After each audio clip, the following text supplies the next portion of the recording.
Mesdames, Messieurs, bonsoir. Mesdames, Messieurs, bonjour et bienvenue au Flash Info de 8h. C'est l'information de la matinée, 1 millier de migrants bloqués à la frontière entre la Croatie et la Slovénie. Pendant la nuit de dimanche à lundi, 1800 personnes ont ainsi tenté d'entrer en Slovénie à pied. Seuls les 150 migrants jugés comme étant les plus vulnérables ont été autorisés à passer la frontière. Une décision qui renvoie à la politique migratoire du pays, puisque la Slovénie limite à présent l'entrée de son territoire à 2500 migrants par jour. Selon la police, le pays avait déjà accueilli 2100 migrants d'individus ce dimanche, ce qui justifierait le refus de passer des autorités. Ce matin, à 6h, une partie du groupe bloqué à la frontière est entrée en Slovénie. Au cours du même week-end, on estime que 2600 migrants ont quitté le pays en direction de l'Autriche. 251 327 votants, c'est le nombre de personnes qui ont participé au référendum tant décrié du Parti socialiste sur l'unité de la gauche aux élections régionales de décembre. Un chiffre qui ravit les organisateurs, puisque le premier secrétaire du parti, Jean-Christophe Cambadélis, parle d'un top et pas le flop. Selon les premières estimations du scrutin, près de 90% des votants ont répondu oui à la question suivante. Face à la droite et à l'extrême droite, souhaitez-vous l'unité de la gauche et des écologistes aux élections régionales? Satisfait de l'événement, M. Cambadélis a annoncé la soumission prochaine d'un pacte de fraternité aux dirigeants du Parti communiste français et d'Europe Écologie Les Verts. Affaire à suivre donc.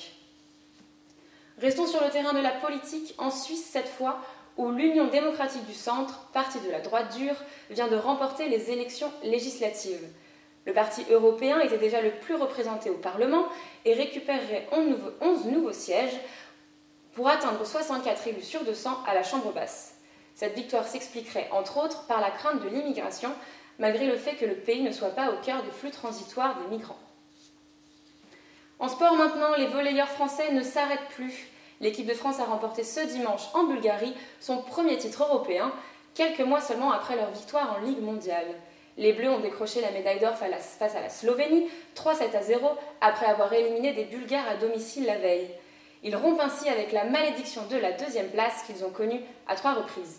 Les Slovènes, qui jouaient leur première finale, n'ont pas résisté au pressing des joueurs de Laurentini, malgré un début de match rudement mené. Un sans faute pour les Bleus pendant cette compétition, 6 matchs et 6 victoires.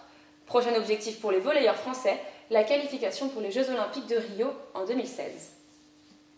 Autre information de la journée en Polynésie cette fois, où une baleine à bosse et son baleineau ont été aperçus dans le port de Papeete. Il est commun que les baleines séjournent dans ces archipels entre juin et novembre, qui sont particulièrement propices à la reproduction. Cette excursion surprise aura quand même forcé un porte-container et un ferry à manœuvrer délicatement pour se croiser dans le port. En effet, 2 mammifères de plusieurs dizaines de tonnes, ça prend de la place. Enfin, pour finir ce journal, jetons un coup d'œil à la météo de la journée. Pas de surprise pour ce lundi, où le temps sera maussade. Les grisailles du lever du jour devraient rapidement se dissiper, mais le temps restera gris de la Bretagne à l'Alsace. Même constat de l'Aquitaine au Languedoc, avec des averses sur les Pyrénées à partir de la mi-journée. Des éclaircies devraient suivre sur le reste de la France.